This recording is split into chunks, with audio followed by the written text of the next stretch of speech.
If you follow the Israeli-Palestinian conflict, you've come across the claim that a Palestinian culture of hatred and incitement is driving the conflict. Now, in some cases, the examples are actually real. There are Palestinians who actually promote hatred, and that should be condemned.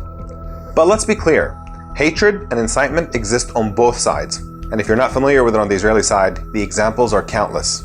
There are Israeli rabbis that advocate the killing of Palestinian civilians, including babies, using religious justification.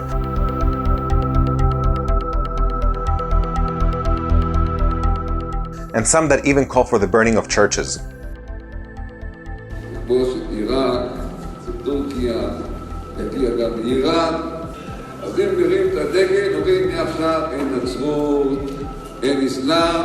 There are Israeli mobs that frequently intimidate Palestinians, celebrate the deaths of their children, and chant messages of hate and violence.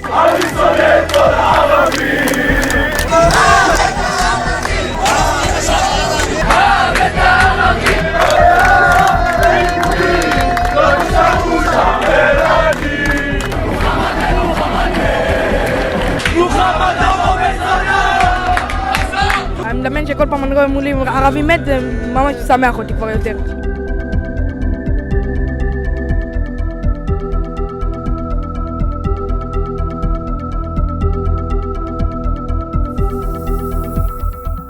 According to human rights organizations, Israeli settlers attack Palestinians with impunity.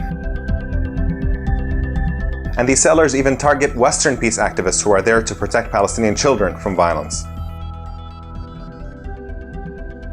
And the Vatican protested a climate of contempt and intolerance towards Christians, which included attacks and hateful graffiti.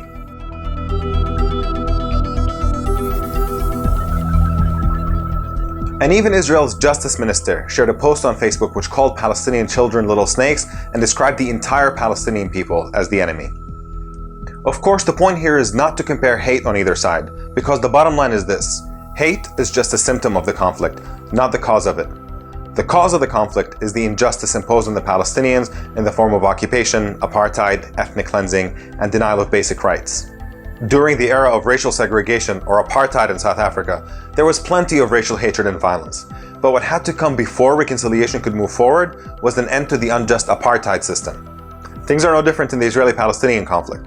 If you want to end a cycle of hatred and violence, you have to start by ending the injustice that's driving it: Israeli occupation and apartheid.